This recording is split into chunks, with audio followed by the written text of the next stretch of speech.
Bonjour à toutes et à tous pour cet atelier spécifique dédié à l'audit informatique pour tous. Et on va commencer assez rapidement parce que le planning est chargé, il y a beaucoup de choses et on fera en sorte que de garder à la fin une session de questions-réponses. Bien sûr, nous sommes, en tout cas moi je suis présent pendant ces 3 jours d'université d'été sur le stand de la CRCC de Paris pour répondre à toutes vos questions que vous pourriez vous poser. Alors on va commencer par présenter Jean-Michel, à toi. Bonjour à tous, donc je m'appelle Jean-Michel Denis et je suis un des associés du cabinet CTF. Alors je ne sais pas si vous connaissez CTF, à l'époque ça voulait dire Compagnie des techniques financières, et donc je suis l'associé en charge des activités conseil, ce qui nous amène à faire beaucoup de missions d'audit informatique dans le cadre d'audit contractuel. Donc on intervient pour plein de structures, à la fois dans le domaine industriel, secteur public. On est aussi référencé par la Cour des comptes pour de temps en temps aller auditer des entités du secteur public. Donc pas mal de retours d'expérience dont on va essayer de vous faire bénéficier, Michel et moi. Et donc Michel Retourné, diplômé d'expertise comptable. J'ai une expérience certaines en matière d'expertise comptable, commissariat aux comptes, conseil en système d'information, en audit de données. Je fais pas mal aussi de formation et je suis membre de la commission audit informatique de la compagnie régionale de Paris. Alors je ne suis plus dans un cabinet, je suis installé à mon compte et maintenant je gère tout seul tout ce qu'il y a à faire. Alors, quels sont les thèmes qu'on va aborder? En fait, cette session a pour objet de vous présenter le guide audit informatique tous concernés. Donc, c'est cette brochure-là. Vous pouvez la télécharger, vous aurez le lien à la fin. Vous pouvez la télécharger aussi bien sur le site de la compagnie régionale que venir chercher venir chercher des exemplaires. Et bien sûr, sur le stand aux universités au 3e étage de la compagnie régionale de Paris.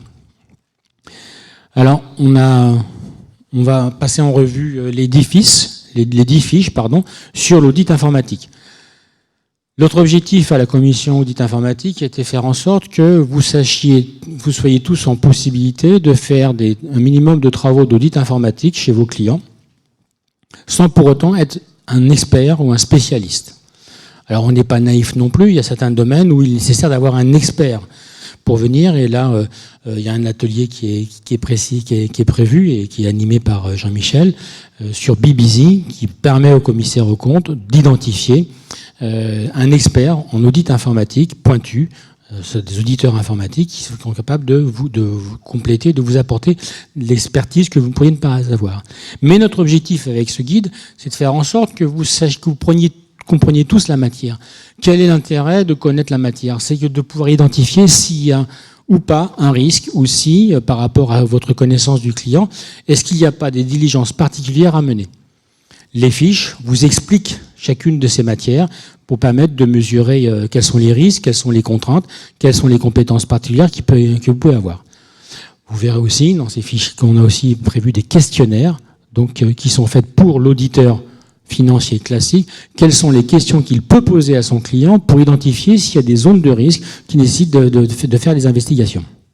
Alors, ça va à l'ouverture sur la transformation numérique. On pourrait dire, transformation numérique, c'est bon, c'est fait. Bon, la pandémie a bien montré quand même que bon nombre d'entreprises ne sont pas encore prêtes. Elles pensaient l'être. Là, elles ont compris, elles ne sont pas prêtes du tout.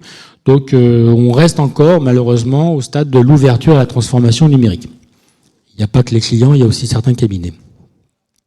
Ensuite, il y a la gouvernance des systèmes d'information, puis le contrôle des accès, la conduite de projet, l'utilisation des outils d'audit de données, la protection des données personnelles, RGPD, mais pas que RGPD, la législation fiscale et systèmes d'information, l'exploitation des systèmes d'information, la continuité d'activité et la cybersécurité. Et puis, on présentera rapidement sur les fiches des missions complémentaires que l'on peut faire autour des systèmes d'information. Je vais la prendre avec moi. Donc, la brochure, je vous l'ai montrée, elle est là. Vous pouvez librement la télécharger. Le support va être disponible, mais pas besoin de se connecter à la compagnie régionale de Paris pour pouvoir télécharger. D'ailleurs, on a constaté qu'il n'y a pas que des CAC de Paris qui le téléchargent, il y a un peu tout le monde. Il y a des auditeurs internes aussi qui le téléchargent, des experts comptables. Ce qu'on a voulu, c'est que on est au service de la profession, donc que tout un chacun puisse le télécharger. Même des francophones pays étrangers le téléchargent. Alors maintenant, qui a écrit ce guide? C'est la commission audit informatique de la compagnie régionale de Paris, et on l'a créée, elle a été créée en 2016. Et puis cette commission intègre différentes compétences, donc il faut de commissaires aux comptes, mais pas que, de commissaires aux comptes, d'experts dans des domaines pointus sur l'informatique, et donc on est multiculturel, multicompétences, à la fois purement des ingénieurs informatiques, mais aussi des gens de métier comme vous. On a commencé par justement juillet 2017, ça nous a mis entre la création, par écrire ce guide. Ça nous a pris pas mal de temps, et vous avez sur la première page troisième page de couverture, l'ensemble des membres de la commission qui ont écrit. J'en profite. Si vous souhaitez faire partie de la commission audit informatique de l'RCC de Paris, pas de souci, vous pouvez postuler. Il y a des places de disponibles. Pas de souci, il faut juste avoir une certaine appétence avec le domaine informatique, mais pas besoin d'être diplômé ingénieur en informatique. Ensuite, en 2019, on a mis à jour le guide pour devenir que ce soit un guide complet, donc 2 ans plus tard, et on a rajouté les fiches, qui n'est pas disponible dans la version papier, c'est dans la version électronique disponible sur le site, et on a rajouté les 10 fiches sur les missions complémentaires. En juillet 2020, on a créé un autre guide qui est l'audit des procédures, des processus. Donc là, on cible plus sur le processus achat, processus procure to pay, etc. pour vous aider à identifier quelles sont les diligences à mettre en œuvre, quels sont les points sensibles, quelles sont les zones à risque. Ensuite, en juillet 2020, on a pas mal bossé à l'époque, on a créé le recueil des tests d'audit de données. Dans le guide audit informatique pour tous, vous avez la fiche numéro 5 qui est centrée sur l'audit des données. Maintenant, c'est bien de faire ça. Bon, en plus, c'est un peu ma matière, l'audit des données. Mais quels sont les tests que l'on peut faire? Alors, la bonne démarche, qui est expliquée aussi dans ce recueil, c'est d'abord d'identifier les risques. Quelles sont les zones à risque? Quels sont les indices d'anomalie que je vais rechercher? Mais ce qui nous apparaît intéressant, c'est de mettre à profit une expérience pour lister par cycle quels sont tous les un panel, c'est un recueil de tests d'audit de données que l'on peut mener, et chacun de ces tests est rattaché à est-ce que c'est un test qui fait plutôt partie de la recherche d'indices de fraude, est-ce que c'est plutôt recherche d'anomalies dans les états financiers, et est-ce que c'est plutôt un test pour auditer les procédures. Bon, il y a certains tests qui de toute façon participent aux 3 domaines. Si je fais ça, je peux trouver de la fraude, une anomalie dans l'état de synthèse ou une défaillance dans le contrôle interne. Donc là, pareil, ce recueil, il est disponible librement en téléchargement, pas besoin de se connecter, et ça vous fait un recueil. Donc si vous ne savez pas par quoi commencer, au moins ça vous donne un aperçu de ce qu'il est possible de faire. Tous ces tests que j'ai mis il y a un peu plus de 300 tests, tous sont réalisables bien sûr avec un outil d'audit de données. Bon, dans la fiche, on va en parler tout à l'heure, vous verrez qu'il n'y a pas non plus 36 outils pour le faire. Et vous verrez, je vous dirai ce que je pense d'Excel en matière d'audit de données. Et puis, cette année, en juillet 2021, on a sorti un livre blanc. Celui-ci, pareil, vous pouvez venir en chercher un, mais sinon, sur le stand de la compagnie, ils sont disponibles. Et surtout, je suis présent pendant les 3 jours. Si vous souhaitez avoir une démonstration de VizNow, créée par la compagnie régionale de Paris, eh bien, il n'y aura pas de souci. Il y a demain après-midi, début d'après-midi, il y a un masterclass sur VizNow spécifiquement. En 2 mots, ça fait quoi, VizNow? Je sais plus trop, je m'en suis tellement servi. VizNow, c'est un outil pour vous aider à faire vos diligences de revue analytique. C'est pas un outil pour contrôler le FEC. Ça sert pas à produire des états de synthèse, même si on en dispose. Mais c'est vraiment vous assister dans vos travaux d'audit de revue analytique grâce à la data visualisation. Pour simplifier, un dessin vaut mieux que 10 000 mots. Donc voilà tout ce qu'on a fait jusqu'à présent. On a un plan de charge aussi prévu pour les années à venir. Pas que sur Viznao, il y a aussi des évolutions qui sont prévues. Mais on a pas mal de choses de prévues. Alors l'objectif de ce guide, celui-ci, c'est quoi? C'est de sensibiliser les professionnels de l'audit sur tout ce qui est prise en compte et intégration des systèmes d'information dans votre démarche. Aujourd'hui, c'est clair, tout est digitalisé dans les entreprises, chez les clients, et donc on ne peut pas ignorer le fait que des choses passent par les systèmes d'information et comme rien n'est parfait, il y a c'est certainement une source d'anomalie. En tout cas, c'est un domaine qu'il faut aller investiguer. On y détaille aussi les enjeux réglementaires. Donc, on a tout le temps à chaque fois les références avec les NEP sur chacune de ces fiches. On vous apporte aussi, notre idée était d'apporter des réponses et proposer une méthodologie d'audit.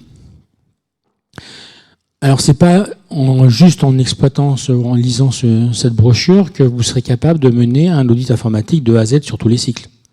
Mais en tout cas, à chaque fois, si on vous sensibilise, quels sont les différents risques, quelles sont les thématiques à aborder pour intégrer le système d'information dans votre démarche.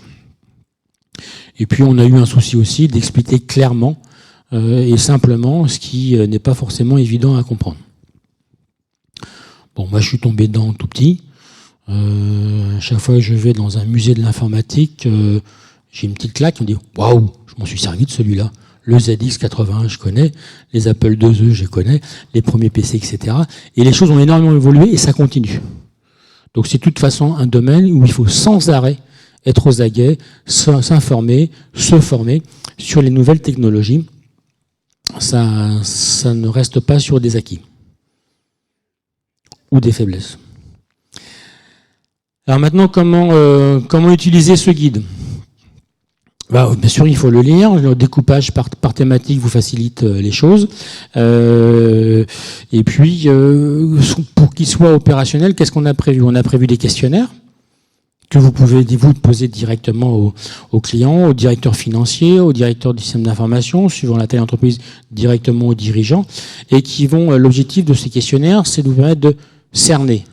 Et on vous propose à chaque fois qu'il y a une question, quelle est la bonne réponse attendue? Si la réponse attendue, si on vous dit la réponse attendue c'est oui, ça veut dire que dans cette zone-là, a priori, il n'y a pas de risque. Si la réponse est l'inverse de ce qui est attendu, à ce moment-là, pour vous, c'est drapeau rouge, c'est une alerte, attention, il y a un risque, il y a un risque que les choses ne se passent pas très bien. Et puis, on vous met à chaque fois dans les fiches des références pour creuser la thématique. Alors, il se compose comment ce guide? Vous avez, bon, alors, il y a un rappel, on présente ce guide depuis 2018. On l'aime bien, donc on s'en laisse pas, on revient tous les ans. On a commencé à présenter à partir de 2020 tout ce qui était les missions complémentaires qu'on a organisées là aussi en termes de fiches. Donc vous retrouvez, il y a une thématique, gouvernance d'entreprise, risque opérationnel, activité de contrôle. Et puis chacune des fiches est déclinée et on a fait la même chose pour les missions complémentaires en matière d'audit informatique. Les principaux objectifs sur toutes ces fiches. Le premier objectif, c'est accroître la valeur ajoutée de vos prestations. Ça nous a semblé important, ça revient tous les ans, mais mine de rien, c'est un point important qu'il faut toujours avoir en tête, c'est quelle valeur ajoutée j'apporte à mon client, ou en tout cas, comment je dois pouvoir lui faire comprendre que je lui apporte véritablement quelque chose et ce n'est pas qu'une obligation légale. Je pense que la réflexion doit vous parler. Ensuite, on vous aide, vous permet d'avoir une analyse des risques en matière de système d'information. On vous met, l'objectif aussi qu'on s'est fixé, c'était de montrer au client quelles étaient les questions qu'il devait se poser sur son système d'information. Alors, suivant la taille de l'entreprise, l'implication du dirigeant n'est pas forcément la même, pas en matière de système d'information, mais au moins, ça lui permet d'avoir les réflexions, de dire bah tiens, je n'avais pas pensé à cette question-là, je creuse, ça m'intéresse. Et puis, on veut aussi que vous intégriez le système d'information, donc généraliser l'audit informatique. Vous n'aurez pas forcément toutes les compétences, mais comme je l'avais dit, avec l'atelier qu'il va y avoir sur BeBusy, on a pensé comme à une solution pour vous aider à avoir les compétences, en trouver quelqu'un qui les a. Autre aspect aussi important non négligeable qui vient de ce guide, suite aux premières, parce que c'est quand même depuis 2018, c'est pas mal de confrères qui se disent mais c'est super votre guide, mais comment je fais si je vais en pratique? Je ne comprends pas forcément toutes les questions, je ne comprends pas forcément tous les thèmes. Et bien du coup, on a réfléchi, il faut du coup former. Former les auditeurs, les commissaires aux comptes ou leurs collaborateurs, et sera bientôt disponible un cycle de formation qu'on a organisé par thème. Et chacune des fiches et chacun des thèmes de la formation peut être relié à l'une des fiches pour vous permettre de vous former de manière assez technique à la matière qui est abordée par chacune des fiches. Alors on met cette formation qu'on met au point, c'est avec une grande université de Paris. Donc c'est pas encore annoncé, donc je peux pas vous le dire. Mais c'est un cycle assez complet. Et si on veut suivre tout le cycle complet, ça peut même du coup de pouvoir se présenter à un certificat international, un diplôme international en matière d'audit informatique. Eh bien, on peut. Alors c'est des formations, pas mal d'heures. On n'est pas obligé de suivre tout le cursus. Si on veut se cibler sur une thématique, la gouvernance, la cybercriminalité, etc., eh bien, on peut très bien assister qu'à une partie des formations. Donc, on vous a entendu en matière de oui, mais j'ai pas les compétences, j'aimerais bien les acquérir, ça n'existe pas sur le marché. Eh bien, on va bientôt commercialiser, entre guillemets, en tout cas avec un partenaire avec l'université, le moyen de vous former. Alors, qu'est-ce qu'on a présenté en 2019? Alors, depuis 2019, il n'y a pas eu d'évolution du guide, mais en tout cas, on avait introduit la cartographie des risques avec différentes thématiques. On faisait le lien avec les fiches et qu'est-ce qu'on a qualifié ça? Risque inhérent, risque d'occurrence et le risque et le niveau de risque. Ce qui permet d'élaborer un graphique qui montre l'exposition aux différents risques, ce qui permet d'avoir une cartographie des risques. On a fait des matinales, on a commencé assez tôt, sur les thématiques en lien avec les systèmes d'information. On a fait sur la cybercriminalité, le blockchain, le big data, business intelligence, cyberaudit, la robotisation des fonctions finances, etc. Ou l'audit du futur. Première fiche sur l'ouverture sur la transformation numérique. Alors, les questions, vous pouvez les noter, et on y répondra bien sûr à la fin pour ne pas interrompre le déroulé de la présentation. Donc, quels sont les facteurs clés en matière, à ce niveau-là, en matière d'ouverture vers la transformation numérique? Le premier point clé, c'est l'engagement du dirigeant. Si le dirigeant n'est pas convaincu qu'il n'a pas d'autre choix que d'opérer la transformation digitale de son entreprise, ça n'avancera pas. Dans beaucoup de domaines, la lutte contre la fraude, c'est pareil. Si le dirigeant n'est pas directement impliqué dans la lutte contre la fraude, il n'y a pas véritablement de lutte contre la fraude. Il faut bien sûr que l'entreprise soit ouverte au changement. C'est un très gros changement. Alors, beaucoup d'entreprises ont réussi leur transition numérique, mais il reste encore du boulot pour pas mal de choses. Vous le constatez même à titre privé avec vos différents prestataires ou entreprises, que les choses ne sont pas encore acquises. Il faut aussi une veille technologique et concurrentielle. Comme je disais tout à l'heure, ça évolue sans arrêt. C'est un domaine qui évolue sans arrêt. Donc il faut rester alerte. Qui pensait il y a 6-7 ans qu'on pouvait faire des paiements avec son téléphone sans contact. Donc là, c'est une nouvelle technologie qu'il faut intégrer dans l'analyse des risques et la gestion de ces risques-là. Il faut, là encore, c'est une tarte à la crème, mais c'est important de le dire, il faut l'implication et la formation de l'ensemble des collaborateurs de l'entreprise. Si on ne les forme pas, si on ne les informe pas, ça ne peut pas véritablement réussir. Il faut qu'il y ait un responsable qui soit désigné de cette transition numérique pour piloter, parce que ça se pilote comme un véritable projet, et donc c'est important d'avoir ça. Il faut, alors les milléniaux, alors on est la génération Z, la suivante, ça sera quoi? Ça sera AA, je sais pas. Mais en tout cas, il faut que cette jeune génération-là, de jeunes collaborateurs, il faut qu'ils soient impliqués. Ils n'ont pas du tout les mêmes préoccupations, les mêmes obligations, la façon de concevoir leur travail dans l'entreprise. Et donc, il est important de les intégrer, de les écouter dans cette transition numérique. Ils sont nés quasiment avec l'informatique entre les mains. Donc pour eux, c'est même pas une thématique, l'informatique. C'est à l'époque déjà ça fait partie de leur acquis, pas de leur gène encore, mais de leur acquis. Et donc il faut intégrer toute cette population-là, et les écouter et prendre en compte leurs souhaits et surtout leurs idées. Il faut être à l'écoute de l'écosystème, là aussi c'est important d'y être bien conscient.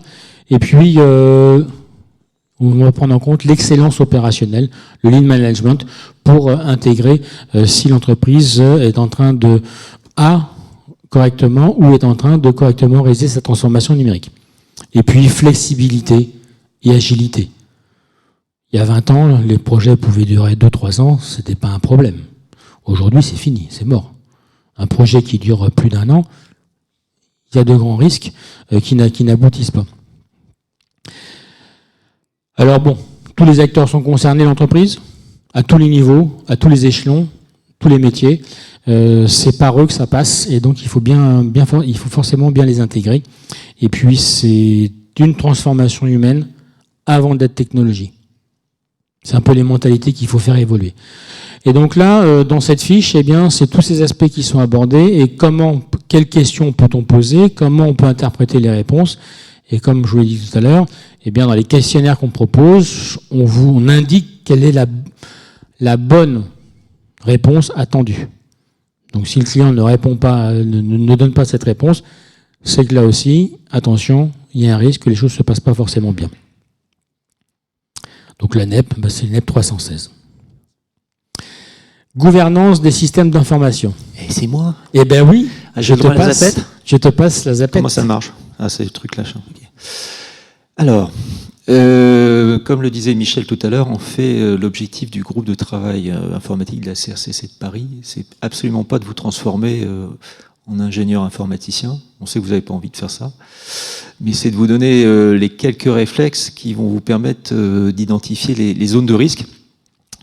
Et puis, soit vous avez envie de creuser cette zone de risque par vous-même. Donc, Michel parlait des formations. On est en train de mettre en place des cursus de formation très avancés sur plusieurs jours pour vous permettre de rentrer dans ces zones de risque. Soit vous n'avez pas envie et vous faites appel à un expert. Et donc, effectivement, on a aussi mis en place via Bibuzy une plateforme qui permet de vous connecter très rapidement avec l'expert qu'on a présélectionné pour vous et qui va permettre de faire l'audit informatique de la zone de risque que vous avez identifiée. Donc nous, notre objectif à ce stade, c'est juste de vous permettre d'identifier les zones de risque. Alors quand on parle de gouvernance des systèmes d'information, ce qui nous a semblé important, ça a été de vous préparer à 2 configurations.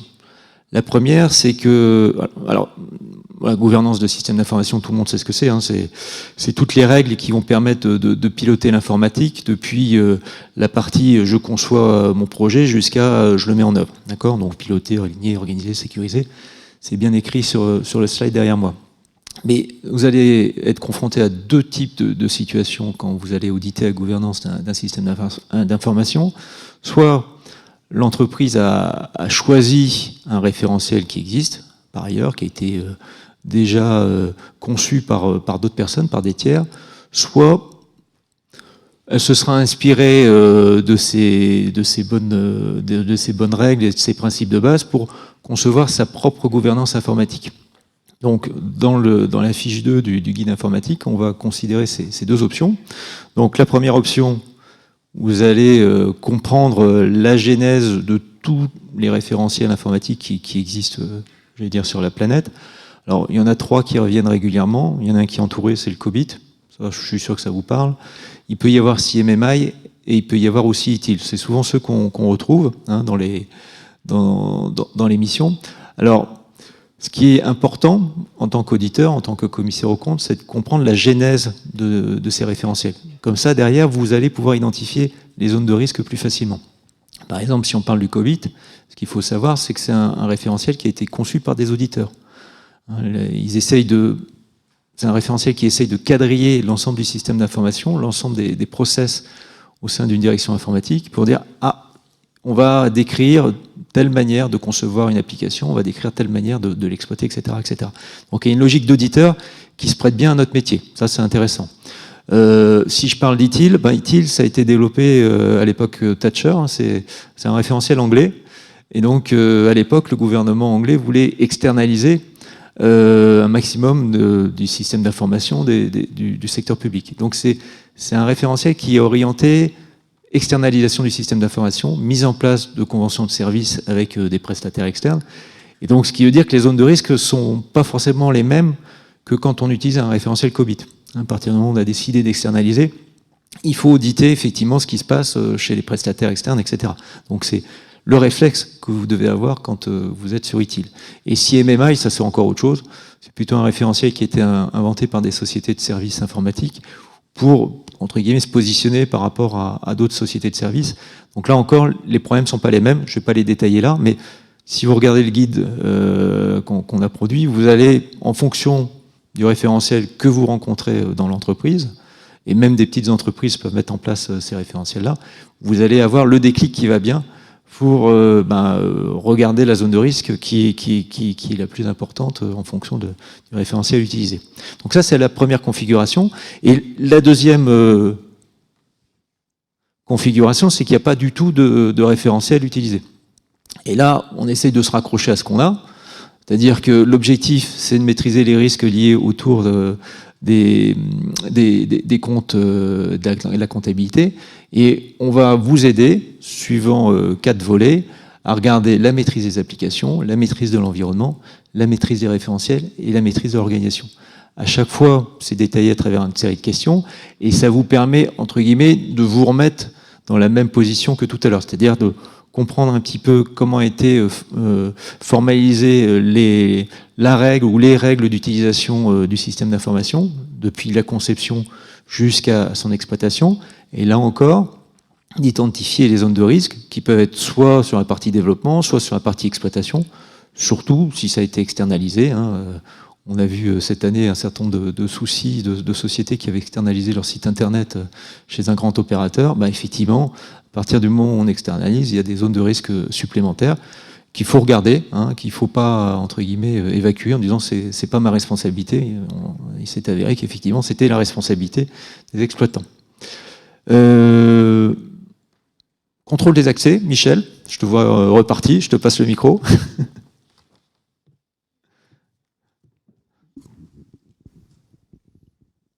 Alors, contrôle des accès. Bon, globalement, contrôle des accès à quoi? Contrôle des accès aux applications. L'enjeu est assez important puisqu'on va assez rapidement faire le lien avec la séparation des fonctions. Et donc, l'organisation du contrôle interne. Donc, on va regarder qui a le droit de faire quoi, dans quelle application.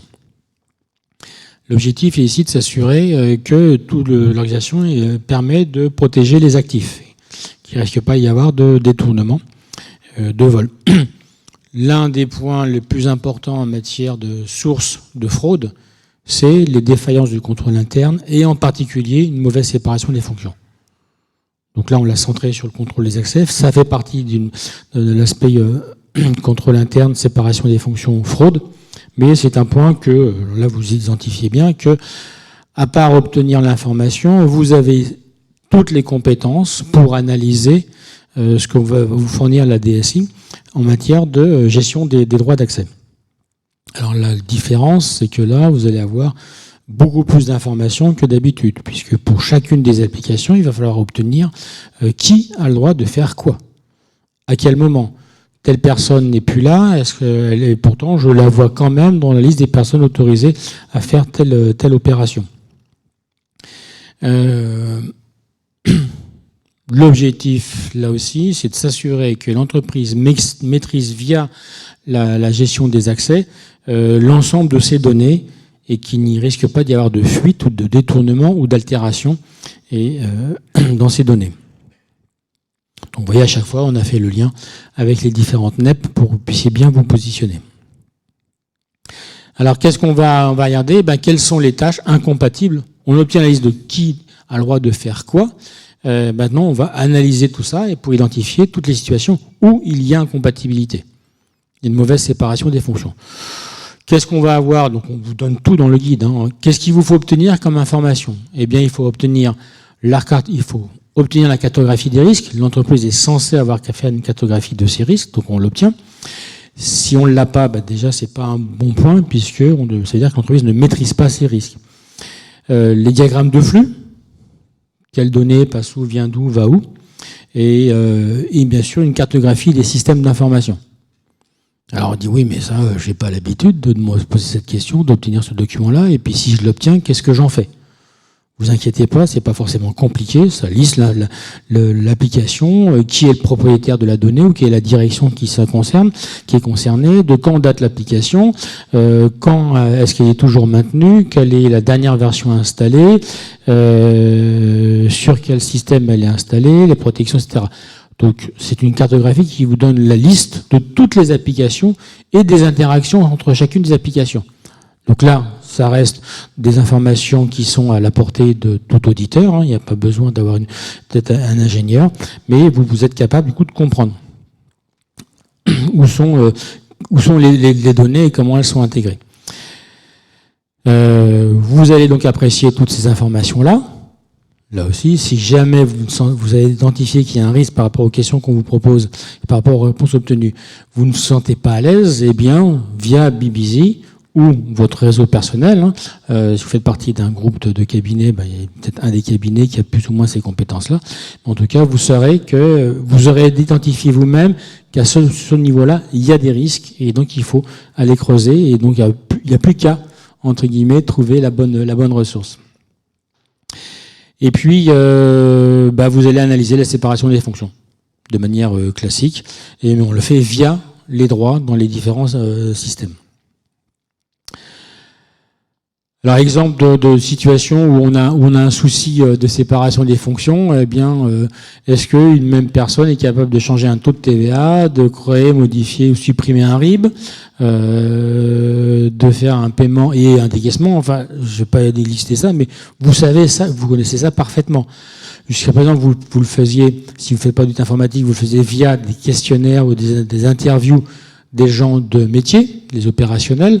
Là, les questions qu'on se pose ou la revue que l'on fait, c'est sous langue informatique. Donc, vous savez, on peut très bien vous décrire une organisation, et puis dans les faits, dans les systèmes, elle n'est pas en phase, elle n'a pas été adaptée. En tout cas, ce n'est plus opérationnel. Bien sûr, il faut analyser en fonction de la taille de l'entreprise. On le sait bien, plus l'entreprise est petite et plus il y a des risques d'avoir une mauvaise séparation des fonctions.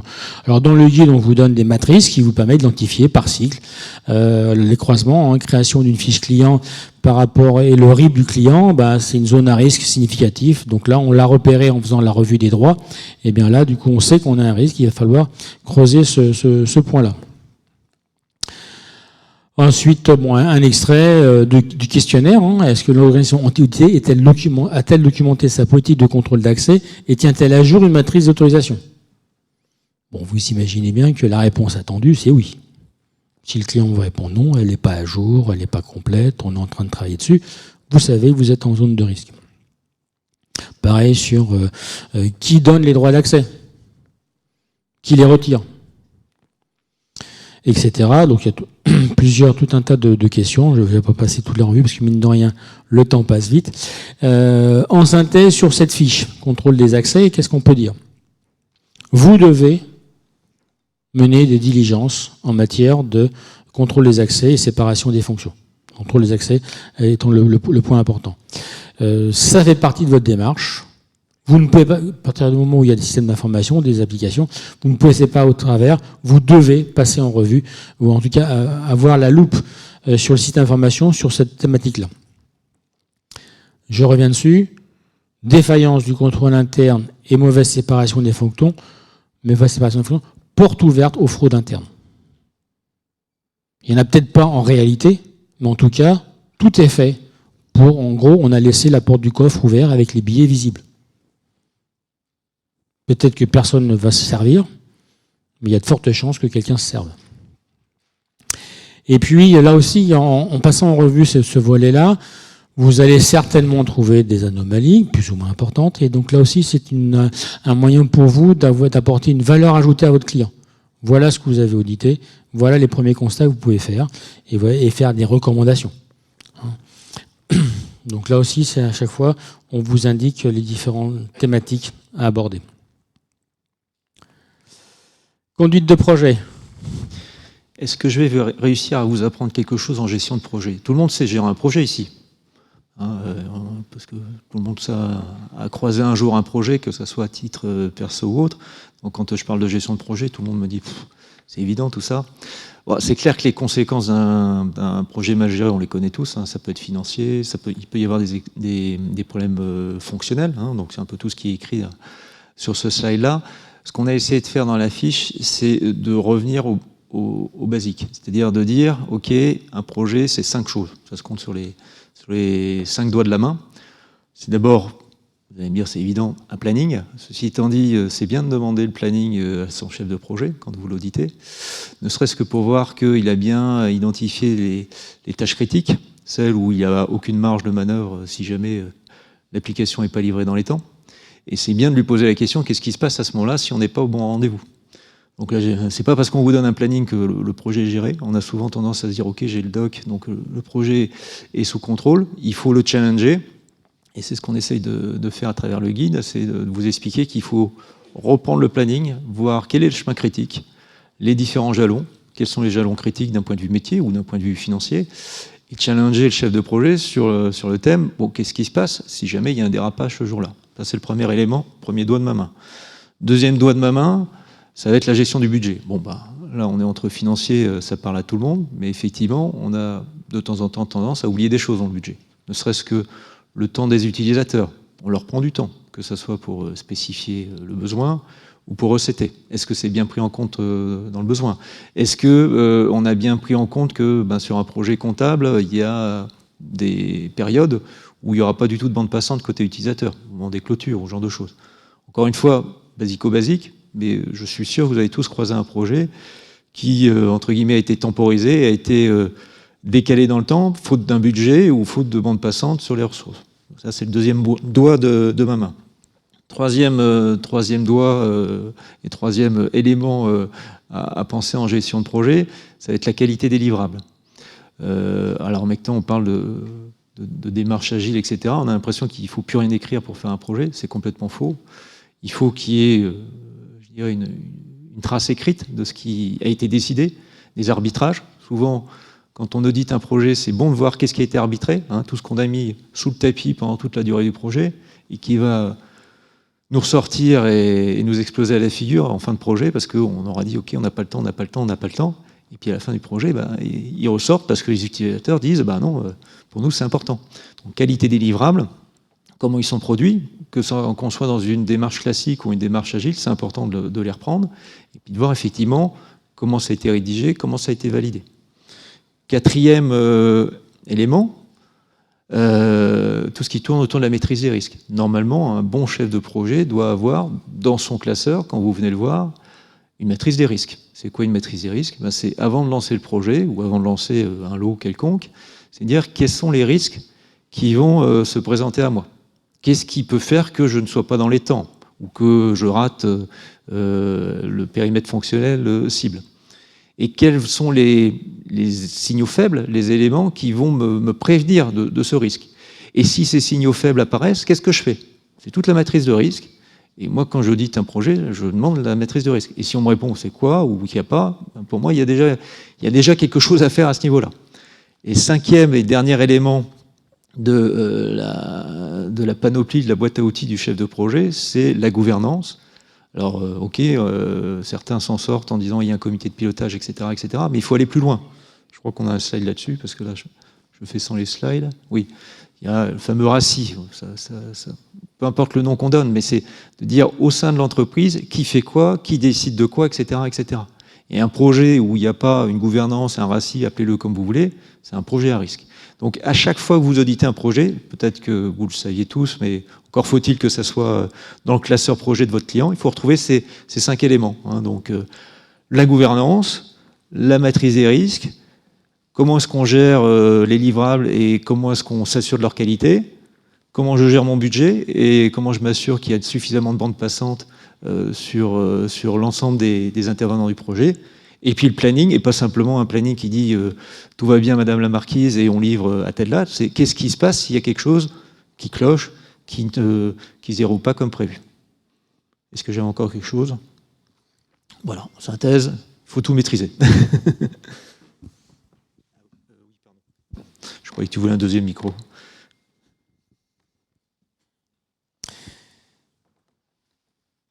Maintenant, moi, je vais vous parler de la fiche numéro 5, qui est l'utilisation des outils d'audit de données.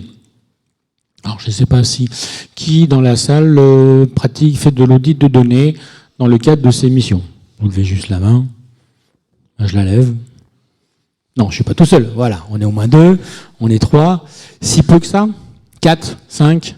Oh, ben voilà, si, c'est bon. Mais il n'y a pas beaucoup de mains. Donc, je vais aborder ça un peu plus en pratique. Pour simplifier les choses, soit vous faites du sondage, et si vous faites du sondage, eh bien, et vous souhaitez pouvoir extrapoler le résultat de vos tests, eh bien, il faut qu'il soit fait selon les règles de l'art, avec une démarche véritablement statistique, etc. Et puis, tout ce que vous trouvez comme anomalie, ou en absence d'anomalie, vous pouvez conclure sur l'ensemble. L'audit de données, on inverse complètement la matrice. On va auditer 100% des données, 100% des transactions, 100% des différences de stock, 100% du registre du personnel, 100% des transactions financières. On audite 100%. Pourquoi? Parce qu'on a un audit qui permet de récupérer la donnée et d'exécuter des contrôles, des recherches. L'audit de données, finalement, ça consiste, pour faire un peu simplifié, ça consiste à rechercher l'existence ou pas d'anomalies. C'est que ça, l'audit de données. On ne crée pas de la donnée, on cherche l'anomalie. L'objectif, c'est qu'on ne trouve pas d'anomalie. Mais ça consiste en ça, à faire l'audit de données. L'intérêt aussi, c'est que vous êtes capable d'avoir beaucoup plus d'assurance dans votre opinion que si vous le faisiez par sondage. Et le sondage qui était bien fait, est-ce qu'on ne s'est pas fait avoir, est-ce qu'on a les bonnes données, etc. Là au moins, alors vous avez aussi, est-ce qu'on vous a donné le bon fichier? Bien sûr, mais vous pouvez dire, j'ai tout regardé avec mon outil, j'ai pas trouvé d'anomalie. On garde bien sûr nos réflexes d'auditeur, hein. Pas d'anomalie, on vérifie. Trop d'anomalies, je me suis a priori trompé, c'est pas possible que ça soit autant le bazar. Mais en tout cas, à chaque fois, vos constats, vos conclusions portent sur 100%. J'ai récupéré un fichier avec toutes les factures émises durant l'exercice. J'ai récupéré le fichier avec, si c'est avec des stocks, j'ai récupéré le fichier avec toutes les expéditions de l'exercice. Toutes. Donc mon test de cut-off, je fais le lien. Tous les bons d'expédition, est-ce que je les retrouve dans la facturation de l'exercice? Et alors seulement, est-ce que toutes mes factures ont bien une référence de bon d'expédition? Et puis, je vais, donc si c'est pas le cas, eh bien, j'identifie qu'il y a un problème. Je peux aussi identifier s'il y a une logique de codification des bons d'expédition.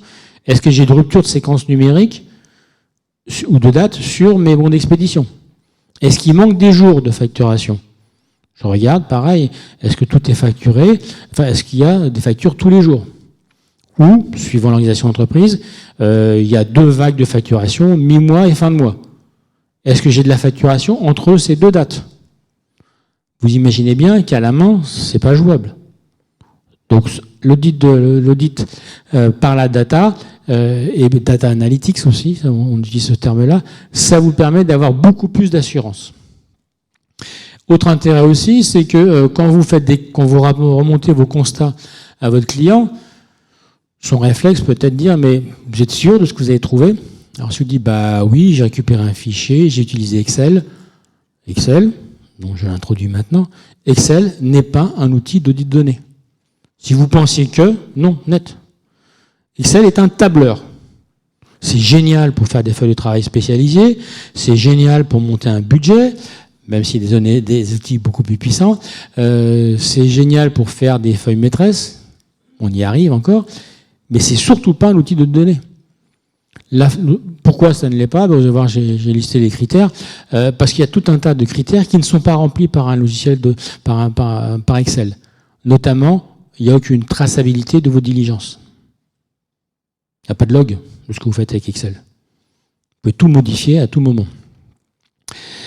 Dans le guide, ce qu'on a mis, c'est quels sont les outils d'audit de données, quels sont les critères types pour choisir un outil d'audit de données, et si vous pensiez voir que vous faisiez d'audit de données, vérifiez que ce que vous faites est conforme. Alors on ne dit pas non plus qu'on a la vérité parfaite, mais en tout cas c'est par rapport aux standards, on va dire mondiaux, puisque c'est à ce niveau-là, eh bien comment vous situez-vous par rapport à votre outil? Intégrer, c'est peut-être déjà arrivé, mais maintenant au niveau des contrôles de vos diligences, eh bien l'une des questions, c'est utilisez-vous un outil d'audit de données? Si vous répondez non, déjà vous avez -1. Si vous répondez oui, on va vous poser quel outil d'audit de données. Si vous dites Excel, vous avez -1 encore. Si vous répondez j'utilise tel outil, si c'est un outil d'audit de données, vous aurez un +1. Après, l'autre question qu'on va poser, c'est mais pourquoi l'avez-vous pas utilisé sur ce dossier qui fait partie du périmètre de contrôle H3C? Il va falloir argumenter. En tout cas, vous devez avoir dans votre dossier l'explication, la justification de ne pas avoir utilisé un outil d'audit de données ou de ne pas avoir une démarche d'audit par la data dans ce dossier. Alors, au niveau des outils d'audit de données, la date d'aujourd'hui, il n'y en a plus que 2.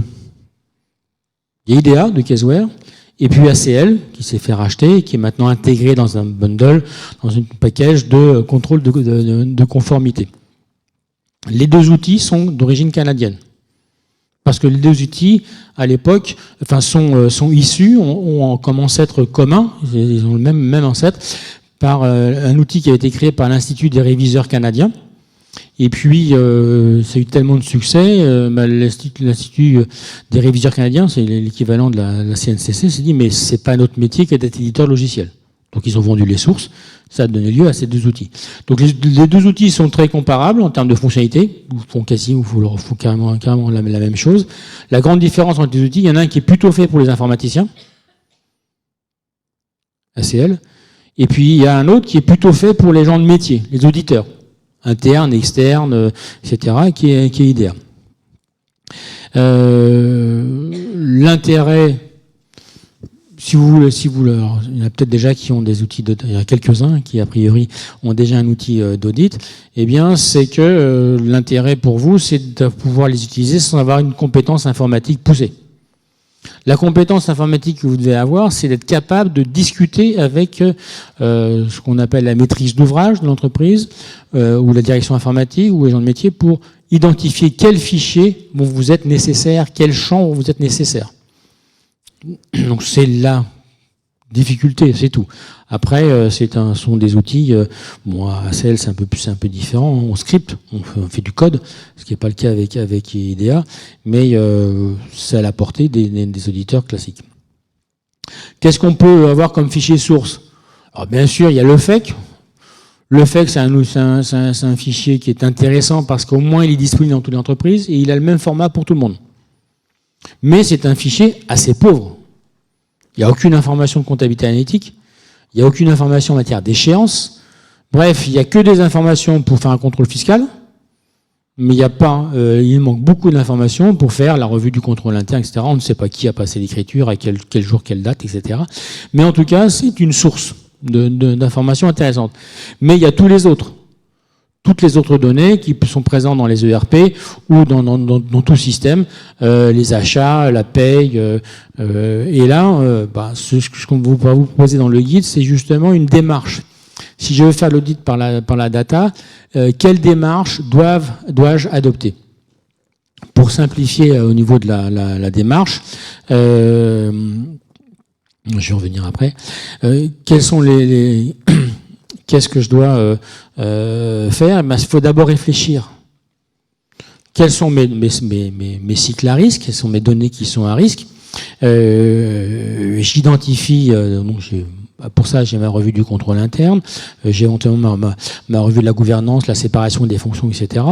Et je vais dire, voilà les risques, quels sont les indices d'anomalie que je vais rechercher.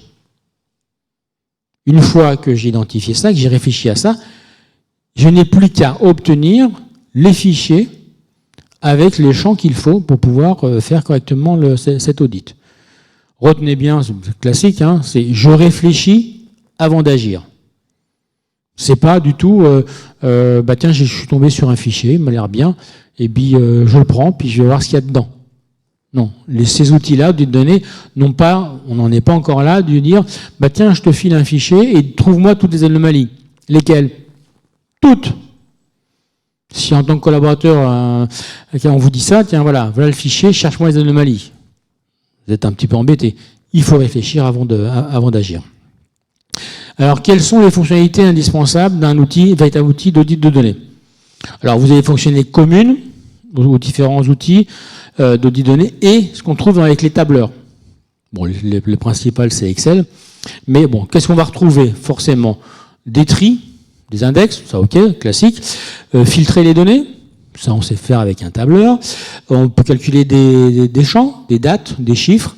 Je récupère le champ coût unitaire, les quantités, et puis je suis capable de calculer le prix de la facture. Quantité fois prix unitaire. Je peux recalculer le stock. J'ai les quantités PMP et je recalcule la valeur du stock. Je peux faire des contrôles de conformité. Est-ce que tel champ est bien renseigné? Avec Excel, je peux filtrer. J'ai pas de souci. Je peux faire une représentation graphique des données. Ok. Maintenant, qu'est-ce qu'on va avoir dans les outils de données qu'on ne trouve pas dans les tableurs? Premièrement, piste d'audit. Les deux outils, ACL et IDEA, tracent exactement, alors certains appellent ça un mouchard, d'autres un log, enfin, ou un historique. Ces outils listent exactement qui a fait quoi, quand, comment, fichier source, fichier résultat, à quelle heure. Donc en cas de contrôle, même en cas de supervision, qu'est-ce que tu as fait avec ce fichier-là? J'ai fait tout ça. On va avoir les jointures entre fichiers. Alors jointure, c'est recharge V. Mais recharge V, si vous l'utilisez, ça a pas mal d'un code de faiblesse. Ça dit ce qu'il trouve, mais ça vous dit pas ce qu'il n'y a pas. C'est un peu compliqué. Donc là, c'est des véritables jointures. On a des recherches et exclusions de doublons. Excel vous supprime les doublons en gardant au moins un enregistrement. Mais ça vous liste pas spécialement les doublons. Les ruptures de séquence numérique, il n'y a pas ça dans les tableurs. Rupture de séquence numérique, rupture de date. Si je récupère le log des sauvegardes, je demande à quels sont les jours de l'année où je n'ai pas eu de sauvegarde. C'est qu'elle s'est mal passée. Donc je dis, trouve-moi les ruptures de date. Avec Excel, vous n'allez pas pouvoir trouver ça. On est capable de faire des stratifications, c'est-à-dire découper une population en plusieurs tranches, plusieurs strates, et voir si ma population est en mode 20-80 ou c'est réparti. Je peux le faire sur des champs dates ou des champs numériques, j'ai pas de limitation. Loi de Benford. Si ça vous parle, la loi de Benford?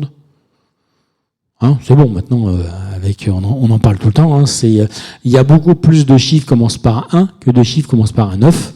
Et Benford a tracé une belle courbe, comme ça. Donc on a beaucoup de chiffres qui commencent par 1 et très peu qui commencent par 9. Et bien, ces outils sont capables de calculer la courbe réelle et de la comparer avec la courbe de Benford. S'il y a si un chiffre est plus fréquent qu'un autre que par rapport à la loi de Benford, c'est qu'a priori, il y a une manipulation. Donc risque de fraude. Mais ce n'est pas le seul moyen, heureusement, pour identifier des indices de fraude. Ça donne des suspicions, mais ça ne donne pas d'indices. Ensuite, qu'est-ce qu'on va être capable d'utiliser l'outil pour faire du tirage aléatoire?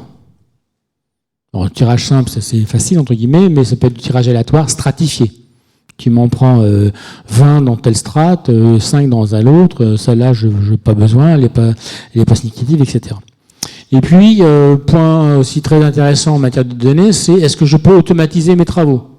La première fois, je fais tout individuellement, à la main, entre guillemets, à la souris, et puis j'ai besoin de rejouer ce scénario de test. Ben, je l'ai fait, j'ai préparé ça à l'intérim. Au final, je redemande les fichiers et je veux dire refais-moi les mêmes contrôles. Avec Excel, c'est mort. Vous le savez bien. Je ne parle pas de programmer en Visual Basic pour refaire la même chose. Là, il faut être développeur pour pouvoir faire ce genre de choses. Eh bien, ces outils-là sont capables d'automatiser les travaux. Vous pouvez le rejouer intérim final, tout comme vous pouvez le rejouer l'année suivante. Il y a juste à vous assurer qu'entre-temps, des champs n'ont pas disparu, qu'il n'y a pas eu de nouveaux champs. Mais au moins, vous gagnez énormément en matière de productivité et de confiance. Et puis, il faut avoir un nombre illimité de données chargeables. Excel, ce n'est pour l'instant qu'1 300 000 lignes. Alors, avec Power Query de Microsoft, on peut aller un peu plus loin, mais ces outils-là, d'outils de données, ne doivent pas avoir de limite de données. La seule limite, c'est la puissance du processeur.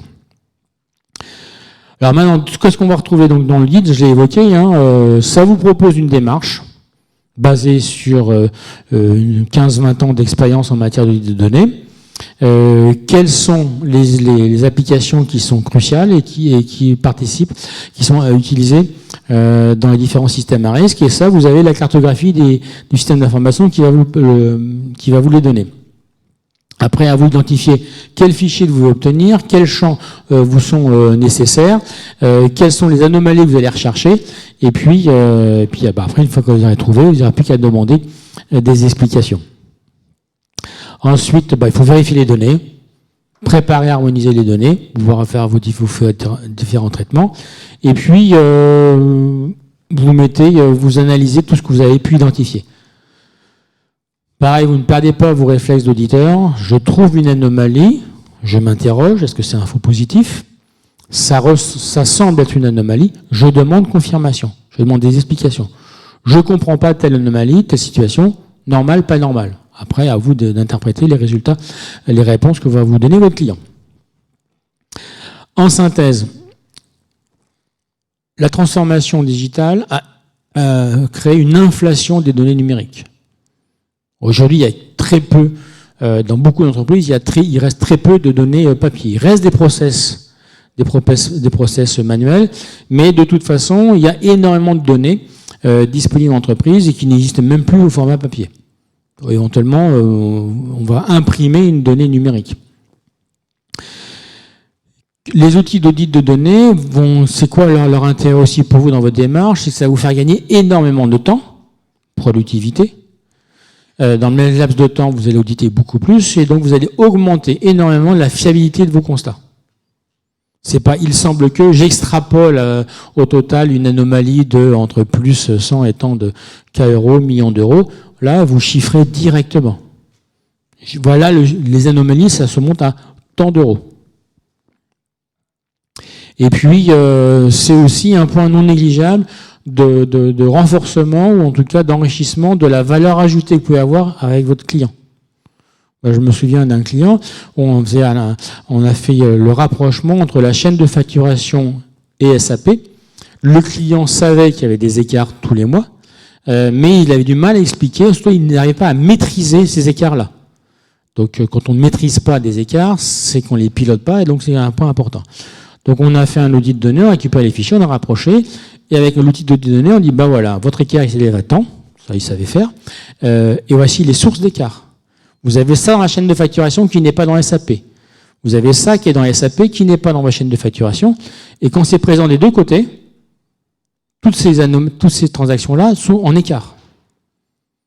Donc on a expliqué au centime les écarts. Donc après ils ont travaillé, ils ont analysé toutes ces sources d'écart, et ils ont compris où était l'anomalie dans les systèmes. Il y a des interfaces qui étaient rejetées, des interfaces qui ne se déclenchaient pas, des données qui n'étaient pas acceptées par SAP, et pour tout un tas de raisons. Et puis, 3 mois plus tard, monsieur retourné, il s'appelle comment l'outil de données que vous avez utilisé? Parce que du coup, on veut l'acheter pour pouvoir mettre en place ces contrôles tous les mois. Donc c'est un point important de renforcement de la valeur ajoutée que vous pouvez avoir pour votre client. Protection des données, c'est encore moi, je crois que je parle sur 3 fiches. Protection des données et encore législation fiscale. Protection des données RGPD, Donc c'est pas nouveau, hein, ça fait un bout de temps que ça existe. Ça fait partie de vos diligences que d'examiner ce point-là, la protection des données. Pourquoi ? Parce que les conséquences en matière financière, pénalité, etc., sont significatives. Donc dans votre approche par les risques, eh bien vous devez intégrer ce volet-là de la protection des données personnelles. Données personnelles, on va dire forcément informatisées. Hein, vous avez un fichier papier avec tout un tas de choses, eh bien ce sont des données personnelles et l'entreprise doit mettre en place tout un tas de diligences pour protéger ces données. Qui est concerné ? Toutes les entreprises européennes et ou toutes celles étrangères qui sont hors d'Europe mais qui ont des transactions ou qui ont des résidents européens. Donc le risque, hein, c'est jusqu'à 20 millions d'euros et 4% du chiffre d'affaires mondial. Bon, quand on voit les condamnations depuis 3-4 années, on n'en est pas encore là, mais ça commence à cogner dur. Donc ça fait réfléchir. Et puis, donc ça date depuis mai 2018. Donc la NEP, c'est la 315. Évaluation des risques et les risques d'anomalies significatives. Alors, périmètre et enjeu, qu'est-ce qu'il y a ? On protège plus de droits des personnes. Ça couvre quel volet ? L'obtention des informations, le stockage des informations, leur protection contre un usage inapproprié, le droit à l'oubli aussi, ça fait partie de ce volet-là, le délai de rétention et puis l'information si violation. C'est un point. On est compatible RGPD si on est capable d'informer le propriétaire de la donnée, enfin la personne concernée, qu'il y a eu corruption. Quelqu'un s'est introduit dans le système et a obtenu les informations. Donc on doit le faire. Si on ne le fait pas, c'est qu'on a loupé une étape. Quelles sont les contraintes ? Là, pareil, le guide, on vous aide à ce niveau-là. Qu'est-ce qu'il va falloir regarder d'un peu plus près ? Est-ce qu'il y a un registre des traitements alors, on n'a plus besoin de déclarer à la CNIL. Bon, non, depuis la RGPD, on n'a plus besoin de déclarer. C'est même un format simplifié. Mais ça veut dire qu'on a un registre des traitements. On sait exactement ce qui se passe. Donc là, on demande s'il y a un registre des traitements des données personnelles. Toutes les données personnelles doivent être sécurisées. C'est-à-dire que tout le monde ne peut pas avoir accès. Moi, j'ai eu le cas sur un comité d'entreprise. Un comité d'entreprise, ça gère des données personnelles. Ça liste de tous les salariés. Et c'est la liste de tous ceux qui toutes les avantages qu'ils en ont tirés. Ils ont acheté des billets, ils ont bénéficié d'un séjour. L'un salarié peut très bien avoir acheté un séjour avec quelqu'un qui n'est pas son épouse officielle. Donc c'est une autre information qui est importante. Eh bien, ce CE-là, qui n'était pas un gros CE, mais d'une grosse structure, mais un grand groupe mondial, mais c'était sous format papier. Quelle protection ? Il est dans une armoire, fermé à clé, tout le temps fermé à clé, sauf quand la responsable en a besoin. Donc ça fait partie, alors là typiquement c'est pas de l'audit informatique, mais la protection des données personnelles, ça couvre tout le système, toutes les données, informatiques ou pas. Il faut s'assurer qu'elles sont, par principe, on a imaginé les systèmes comme assurant la protection de la donnée personnelle. C'est pas après coup qu'on se pose la question, bon, on peut toujours corriger, mais c'est par défaut, dès le départ, il faut réfléchir à ça, il faut penser à la sécurité. Bon, il faut avoir un DPO, Data Protection Officer, ça peut être quelqu'un d'extérieur, mais ça, normalement, avec toute la com qui a été faite sur la RGPD, c'est des aspects que vous devez maîtriser, en tout cas connaître, et vous pourriez être amené à regarder ce point-là. Bon, après... même si ça devient de plus en plus compliqué, les données ne doivent pas sortir de l'Union européenne. Ça devient dur. Ensuite, au niveau des périmètres et des enjeux, quelle est la responsabilité de l'entreprise ? Elle peut risquer gros. Et surtout, c'est que c'est l'entreprise qui doit prouver qu'elle a tout mis en œuvre pour s'assurer de la protection des données personnelles. Puis après, RGPD, CNIL, etc. En tout cas, il est important que vous puissiez mener ces travaux d'audit pour vous assurer que cet aspect-là, RGPD, est maîtrisé, qu'il soit informatique ou pas, en tout cas que tous les systèmes assurent le respect de la réglementation RGPD. Alors c'est une réglementation, elle a des sanctions fortes, mais il faut pas longtemps, non plus de réfléchir longtemps pour savoir que, oui, il n'y a que du bon sens. J'ai pas envie que mes données se trimballent n'importe où. Et il n'y a pas que des questions, de marketing, d'être relancé, etc., qu'on vous téléphone sans arrêt. Il n'y a pas que ça. Hein, il y a aussi votre protection de votre propre vie. Hein, s'il y a certaines informations personnelles qu'il est interdit de collecter, c'est pas pour rien. Hein, les croyances religieuses, l'appartenance politique, en France, en Europe, c'est interdit. Et on sait très bien, malheureusement, pourquoi c'est interdit. On a des cas concrets dans notre histoire qui montrent que ces fichiers-là ces informations-là sont très sensibles.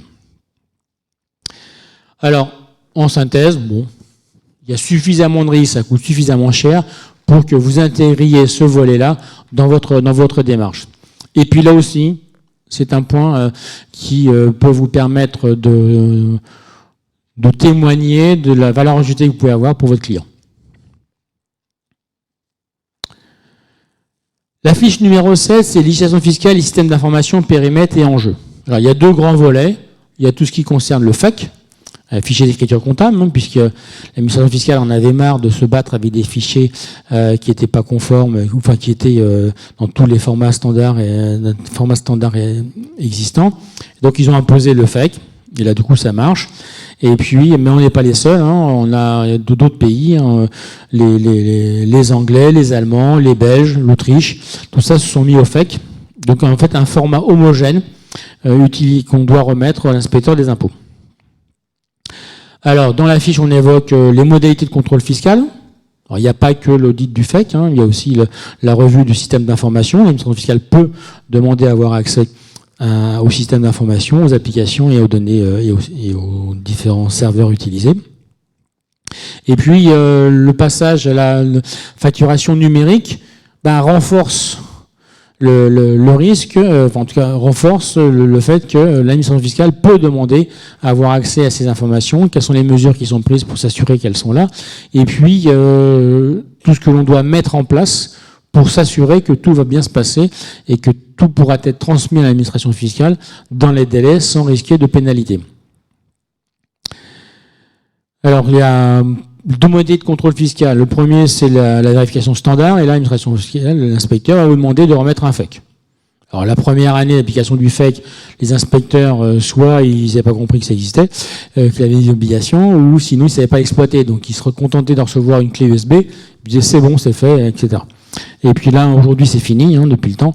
Maintenant, donc les inspecteurs, dès qu'ils ont le FEC, eh bien, ils le chargent dans leur système, ils s'assurent que le FEC est bien conforme, en tout cas en la forme. Ce qu'il y a dedans, ils regardent dans un deuxième temps.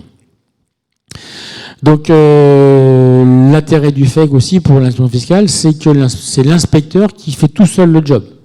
Il a Alto 2, il charge le FEC, et puis ça lui déclenche un tas de contrôle. Vous pouvez chercher sur Internet, si vous essayez ça, les contrôles faits par Alto 2 ne sont pas documentés. On ne sait pas ce qu'ils font comme contrôle. Bon, on a bien des idées, hein, il y a des outils qui mettent en place des contrôles, qui ont suivi une réflexion sur qu'est-ce que l'inspecteur pourrait contrôler à partir d'un FEC, mais en tout cas, officiellement, il n'y a pas de contrôles qui sont obligatoires. Le FEC, pour l'instant, c'est uniquement en cas de contrôle fiscal. Ça fait quelques temps déjà qu'on commence à dire que les entreprises devront fournir un FEC avec chaque déclaration de TVA. Tous les mois, donc. Donc le FEC, format standard de transmission d'une donnée comptable à l'administration fiscale. Donc il valide, et puis surtout, ce qu'il va faire avec ce FEC, il va s'assurer que le fichier est cohérent par rapport aux déclarations fiscales qui ont été faites par l'entreprise. La TVA, la déclaration fiscale de fin d'année, et ça, il peut le faire, il peut l'automatiser. S'il trouve des anomalies, à ce moment-là, on passe à l'étape numéro 2, où c'est la brigade, c'est les intervenants, les auditeurs informatiques de la DGFiP qui vont intervenir. Et là, la législation fiscale, la réglementation leur permet d'obtenir tout ce qu'ils veulent, hein, d'obtenir accès aux ordinateurs, etc. Ils peuvent mener des audits assez lourds. Alors, pour les petites entreprises, il n'y aura pas de problème. Ils viendront pas vous les voir. En revanche, c'est pour les plus grosses sociétés où là, ils peuvent être amenés à mettre en place ce deuxième phase, le CFCI. Alors CFCI, le contrôle fiscal des comptabilités informatisées, bon, c'est codifié, donc il y a pas mal de choses qui sont bien décrites et c'est lourd, c'est très lourd. Donc là, on ne peut pas faire grand-chose en tant qu'auditeur externe sur ce volet-là, mais en tout cas, il faut bien avoir en tête que ça peut arriver et que vous êtes en mesure, notamment par l'audit de fichiers, que vous êtes en mesure d'anticiper ou d'alerter le client sur des zones de risque. Parce qu'eux, ils vont faire du coup de l'audit de données. Ils vont auditer 100% des données. Et se rapprocher toutes ces données-là avec vos déclarations, avec les déclarations fiscales de l'entreprise. Donc là, ils font véritablement de l'audit de données, ils peuvent faire du lourd. Alors au niveau du FEC, bon là, la mise en application, on vous le décrit dans le support. Qu'est-ce qu'il faut juste retenir? C'est qu'il faut bien respecter, l'entreprise doit respecter le format du fichier et ce que l'administration fiscale ne contrôle pas tout de suite, c'est que chaque information est conforme à ce qui est attendu. L'une des erreurs grossières et classiques au début de la fourniture des FEC, c'est que la date comptable, les éditeurs avaient compris, l'administration fiscale n'était pas très claire, avaient compris que c'était la date de saisie de l'écriture. Ça n'a jamais été ça en comptabilité. Alors certes, on sait bien, les inspecteurs fiscaux ne sont pas des comptables, ni des experts comptables, mais il fallait quand même pas exagérer de dire que la date comptable, c'était la date de saisie. L'administration fiscale, suite au lever de bouclier, a répondu « Oui, on voulait dire que c'est la date du jour si le comptable, il est à côté de la boîte aux lettres et dès qu'il y a une facture qui arrive, il la comptabilise immédiatement. » Bon, ça existe pas. Et donc là, maintenant, il n'y a plus de souci. Mais on constate encore aujourd'hui, alors ça fait un bout de temps, qu'un FEC sur deux n'est pas bon. Il n'est pas bon à la forme, je ne sais pas respecter, ou les informations qui sont dedans ne sont pas correctement formatées. Donc c'est pas parce qu'un éditeur ou un logiciel vous fournit le FEC qu'il est bon. Des FEC, on me dit oui, mais si le FEC est bon, il a passé le contrôle, le test de l'outil de la DGFiP. Oui, mais cet outil-là, il ne fait pas grand-chose. Il compte le nombre de champs. J'en ai 18 ou 19 ou 22. Et puis, il s'assure que les champs date est tout le temps renseigné, qu'il n'est pas vide. Il s'assure qu'il y a toujours un numéro de compte. Donc, c'est vraiment des tests très limités qui ne vont pas vous mettre en évidence s'il y a des grosses anomalies dans les données. Donc, bien que ça soit ancien, ça date 2014, c'est un bout de temps. Eh bien, malheureusement, beaucoup d'éditeurs ne sont pas conformes. Et alors, notamment quand vous avez une entreprise qui fait partie d'un groupe européen où le logiciel comptable, c'est celui du groupe, qui n'est pas français. Et le groupe n'a rien à faire de la législation française. Donc, c'est à la filiale européenne, française, de se débrouiller pour fournir le FEC. Alors, donc, fichier structuré, il faut que ce soit... Et bien sûr, eux contrôlent que quand ils reconstituent un IAS fiscal avec le FEC, eh bien, c'est sûr que ça matche. Si ça ne matche pas, ben, ils posent des questions. Attention, si on transmet, ça reste toujours valable. Alors c'est vrai que c'est un peu le marteau l'épée de Damoclès, mais il y a peu pour l'instant quand même d'application. C'est que si on ne fournit pas le FEC le jour dit, eh bien on a les sanctions fiscales, 5 000 € par exercice, et puis le gros risque, le vrai risque, c'est rejet de la comptabilité. Votre système n'est pas capable de fournir un FEC, or, depuis le temps qu'on vous le dit, vous devez le faire, donc ce n'est pas un outil comptable, donc il n'y a pas de comptabilité, donc c'est à moi d'estimer votre résultat net, calculer l'impôt, et je compare avec ce que vous devez, avec ce que vous avez payé, et vous devez payer la différence. Donc là, la sanction lourde, c'est on inverse le sens de la preuve. C'est à l'entreprise de prouver son résultat.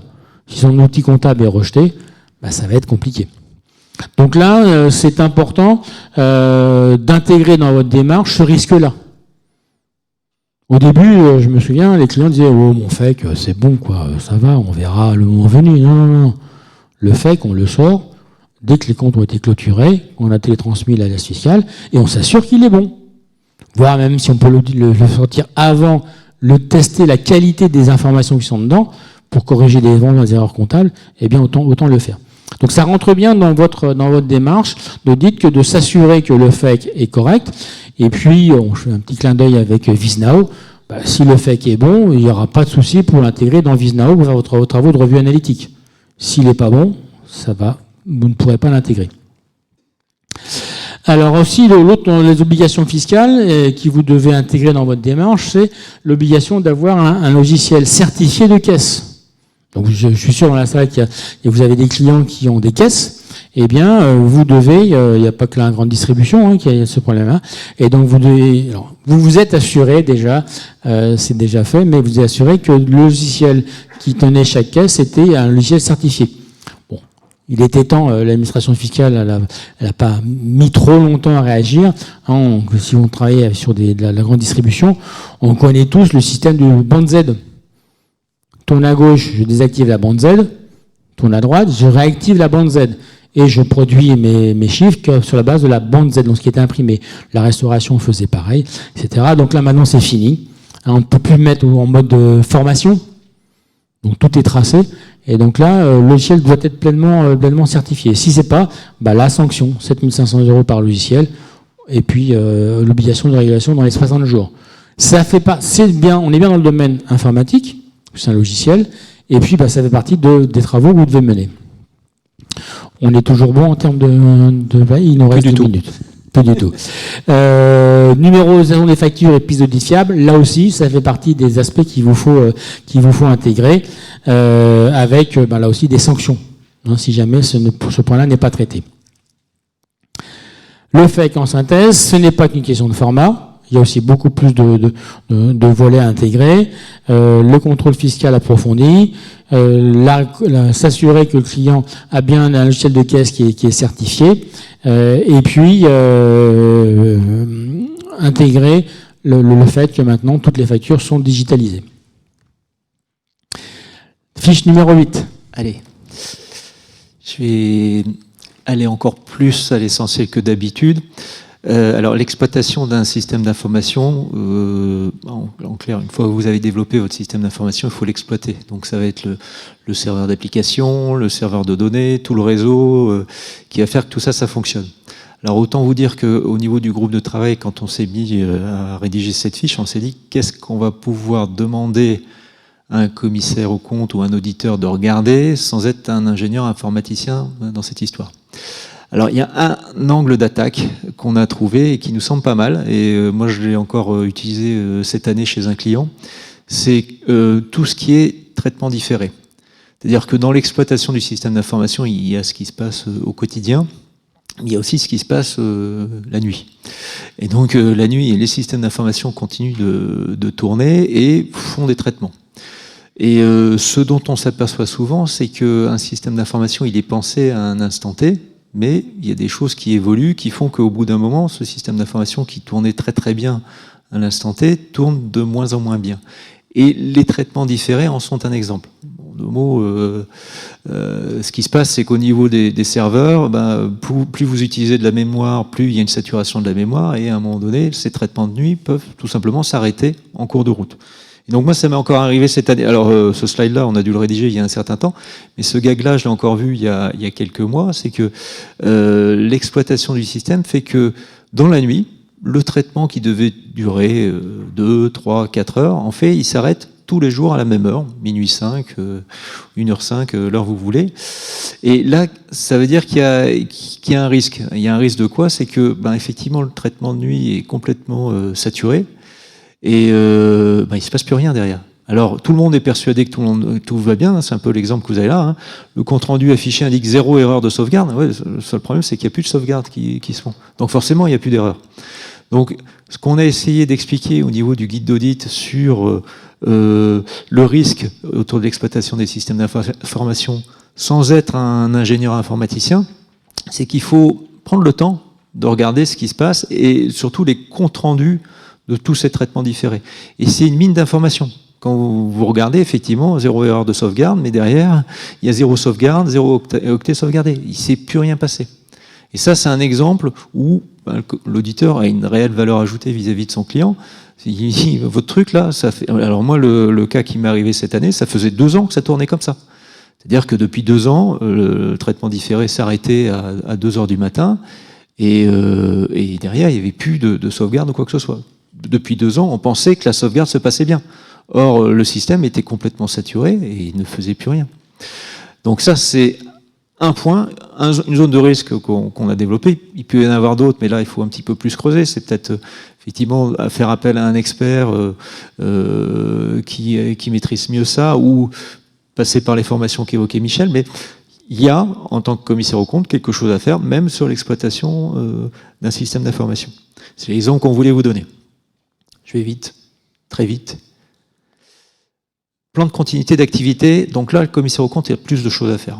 En 2 mots, là, on est au niveau de la NEP 315, la NEP 570. L'idée, c'est est-ce qu'on a un risque que l'exploitation s'arrête ?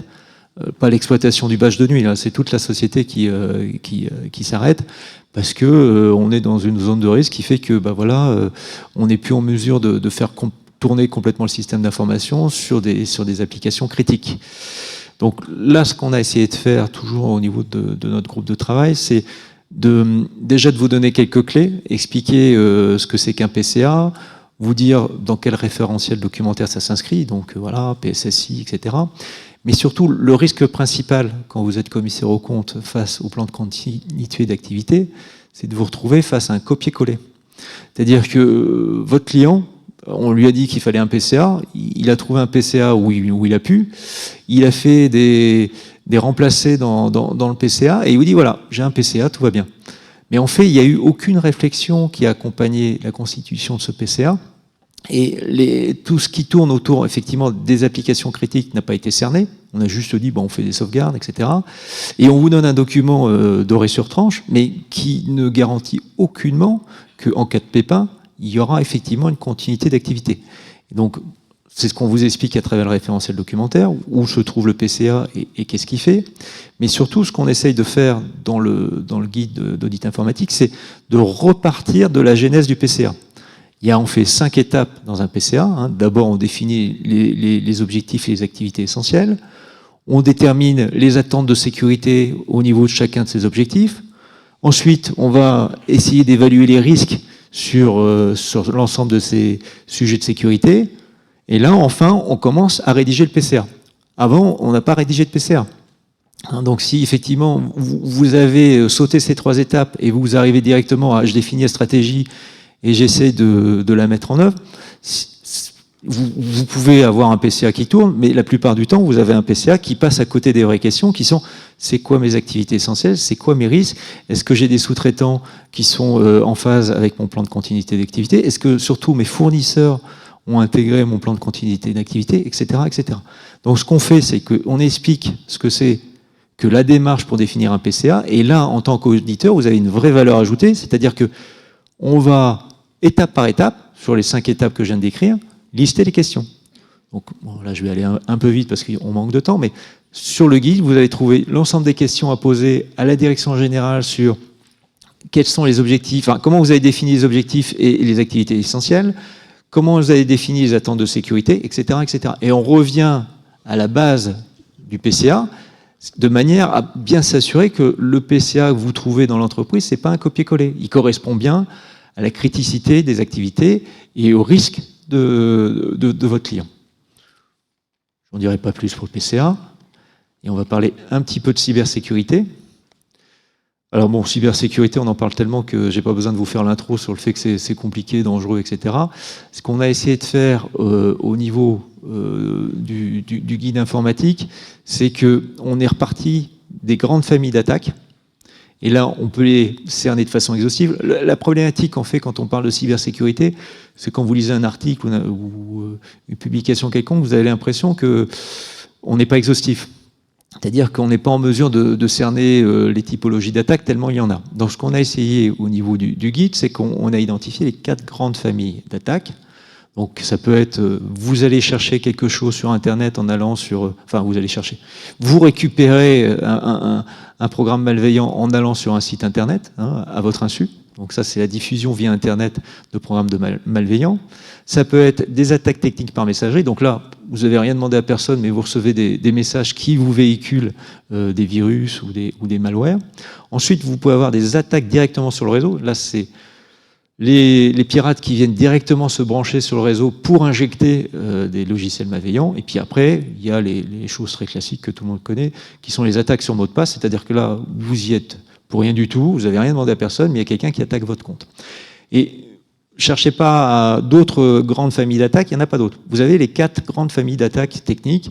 Soit vous allez chercher quelque chose, enfin, soit vous ramenez quelque chose d'Internet, soit on vous l'envoie par messagerie, soit on vous l'injecte dans votre réseau à votre insu, soit on attaque votre système avec des systèmes de mots de passe. Et donc, à partir du moment où on est exhaustif sur les grandes familles d'attaques techniques, on est en mesure d'avoir une approche, je dirais, systématique sur les grandes zones de risque en cybersécurité. Et donc là encore, vous trouverez ça dans le guide avec les différentes questions correspondant à chacune de ces familles techniques.